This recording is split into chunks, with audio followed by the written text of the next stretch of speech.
Hi, good day to you all.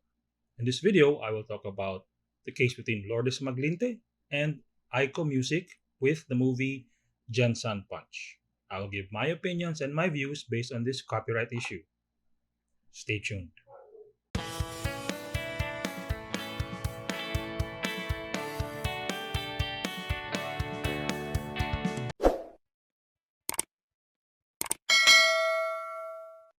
Welcome back. I am Dean Rod Vera. I am a law school dean and also an intellectual property lawyer specializing in copyright. I've been teaching intellectual property for the last 12 years and I hope I can give some views to educate and enlighten you on this issue between Maglinte versus ICO Music. Let me first give you the background of the story. Lourdes Maglinte wrote a song titled Laylay. In 2013, that song was entered into the first Visayan Pop Music Festival and it won second place. After 2013, she apparently signed a contract with ICO Music. Details are unknown. It will probably be a distribution or representation agreement. In 2021, a movie titled Gensan Punch is a movie directed by Brillante Mendoza, and it was entered in the 26th Busan International Film Festival in this October 2021. The music or the song Laylay was placed in the movie. When Miss Maglinte found out about this, through her efforts of her friends, she was able to know that the film producers allegedly paid 100,000 to ICO Music for the license fees. The head of ICO Music and Ian Zafra allegedly, upon Miss Maglinte's research, allegedly tried to conceal the license that uh, for the music to be synchronized or synced in the movie. Legal demand letters were sent by Miss Maglinte to ICO Music, and they have not responded so far to this issue. But in 2018, well before the movie came out, Maglinte actually wrote to ICO Music saying that the agreement will no longer be renewed. The reason being that ICO Music failed to give royalties for the song since 2013. ICO Music responded actually to the letters given by Maglinte saying that they want to settle any issues to avoid costly and time consuming legal processes.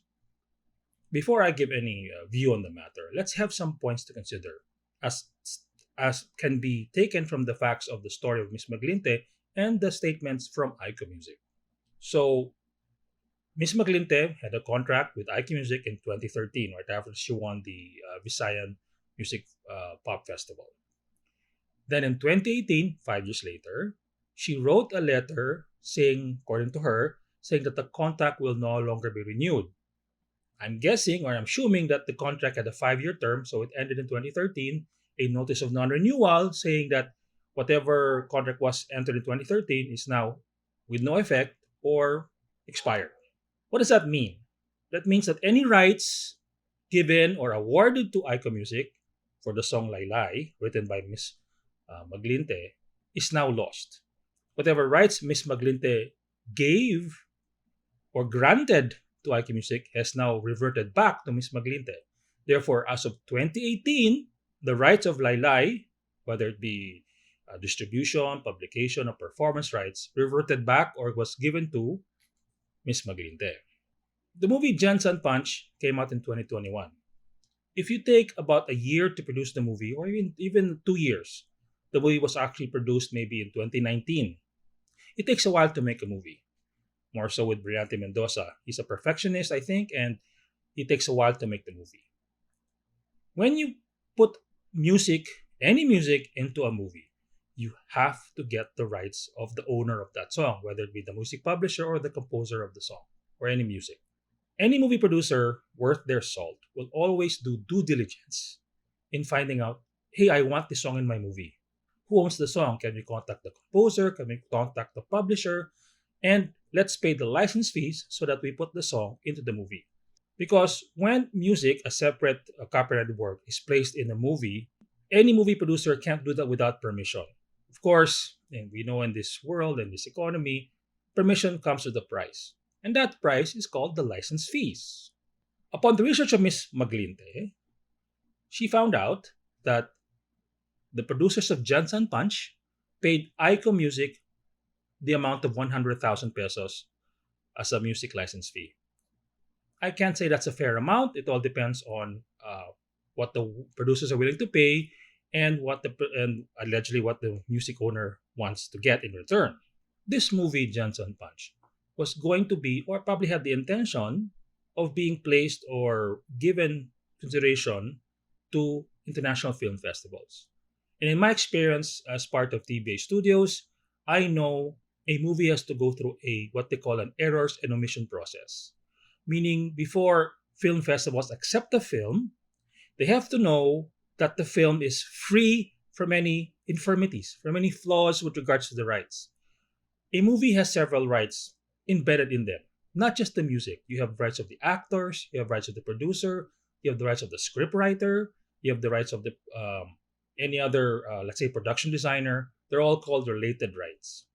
Now, a movie producer, a diligent movie producer, has to make sure that all the rights belong to the actors and all the other characters I mentioned have been cleared and are free to be placed in the movie. In my practice, working with movies, some contracts run into the 15 to 20 pages long to make sure that all the rights, all the issues are covered in a contract. Now, the movie producers of Gensan Punch, of course, I know they will rely on the representations and the statements of ICO Music. If ICO Music said to the producers of Gensan Punch that he has the rights to have the music licensed to them, I believe, and it looks like that Ian or that ICO Music misrepresented the fact of that they had the right to license the music. Could it be fraud? Could it be lying? We don't know. Only a court can make that determination whether there is fraud or dishonesty in those statements given by ICO Music. I can only rely on what I read in the news reports and the statements herself by Ms. Maglinte. What could be the possible aftermath? Now, normally, if I were to present a copyright owner whose music was uh, put into a movie without permission, I would go after the movie producers and ask, please pay the appropriate license fees and any other fees because the music was placed without permission and therefore there could be a premium because without any settlement or payment for those fees, the movie or the movie producers may be liable to copyright infringement. And in the Philippines, for that matter, copyright infringement not only includes license fees, they can also include profits, meaning the movie owner, the music owner, can go after the profits from the movie because it was used without permission. Of course, it has never gone that far in my experience and in what I've read in the cases. So most of these issues are settled before it goes to court. If Maglinte goes after the movie producers, it's the movie producers that have to pay up because it's the movie producers that used her music in the movie. What can the producers do in return? They have to go after ICO Music because they represented that they have the rights to license the music. This incident gives a bad light in the music and film industry. We all know that music is always a part of a movie. Uh, Movies without music are going to be boring, even more boring than a documentary. So let this be a warning to content creators out there, whether it be a film or a video uploaded in social media. You have to make sure that the music that you're going to put into your video is cleared or at the very least with permission. There are definitely resources out there that give music that will be cleared. For example, YouTube has a YouTube music library and a sound library wherein if you place those songs or sounds in your video, you won't receive any copyright claim or copyright notice in your videos. The same thing would be for TikTok and Instagram.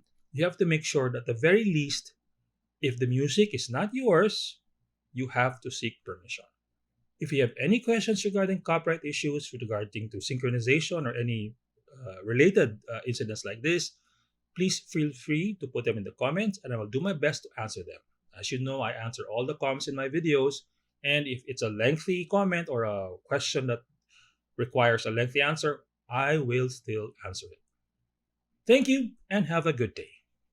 Hi, please do me a favor and smash that like button. It'll help me a lot and it will trigger the YouTube algorithm.